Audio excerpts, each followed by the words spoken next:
Web 2 technologies are extremely popular at the moment. They are taking the internet by storm and revolutionizing how people are working and interacting online. Your target market is likely to be using some Web 2.0 technologies. Whether these are social bookmarking sites or social networking sites, I can't say, but they are likely to be using some of them. If they're not, you're likely to find a segment of your target market there, and possibly even a significant number of them. Web 2.0 technologies are extremely important for traffic generation. They are considered to be authority sites by many of the search engines because the content on there is created by normally real people with real interests. The benefit to you is it allows you to have direct contact with your market. You can interact directly with people who have an interest in your niche. You can establish yourself as an authority, as an expert with them in order to help build a list of followers, build a list of friends, and to make sales. Now, we've got the big sites like Facebook and MySpace, but there are lots of other new niche sites that are being created. Yeah, you'll find a parrot keeping Web 2.0 site or social network site, and so on and so forth. So it's always worth checking out, seeing if there are any new niche sites that you could possibly use. Don't just start marketing your product though on there. If you do that, they're going to come along and shoot you down in flames.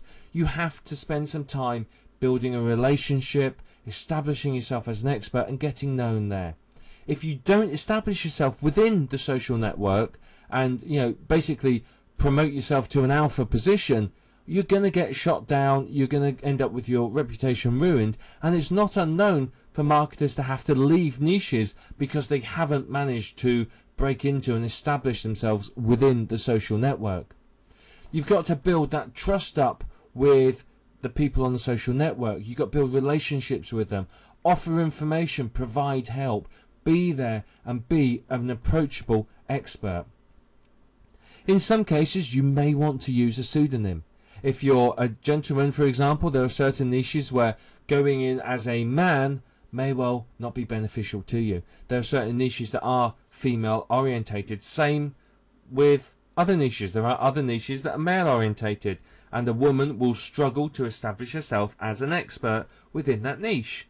So quite often people end up using pseudonyms or other identities, and that's an effective way of using social networks.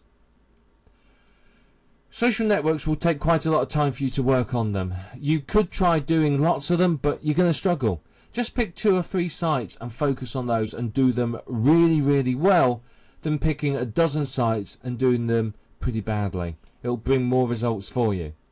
You have to make sure though that one of these is a niche focused site. So pick a general site like Facebook or MySpace or Twitter or whatever, and then pick one that's focused on your target market. You'll get much more benefit there because you can filter people between the two. You can send people from the main social network through to your niche site, and that's really going to help you. You have to build yourself a network of friends or followers or whatever they're called, and these all have to be people that are interested in that niche, and you have to interact with them. You have to be professional. You have to always be working on the site to establish yourself as an expert with them. And of course, Web 2.0 doesn't just encompass social networking and social bookmarking. There are other types of sites too, like Squidoo, Hub Pages, WordPress, Blogger, Blogspot, and all these sort of places. All Web 2.0 sites where you can create your own websites. Now, typically, these are aimed at people to create fan sites and information sites and personal sites. Some of them frown upon commercialism, others are downright against it. It depends upon the site. You'll have to read up on that. But what you do is you create these Web 2.0 sites and then point them through to your own websites. So effectively you're creating a network of information sites that all feed through to your main site, and this is going to help you in the search engine rankings. Web 2.0 is absolutely full of opportunities if you use them properly. They're a great way of getting traffic, and using them well, you can really storm up the search engines and get thousands of new visitors.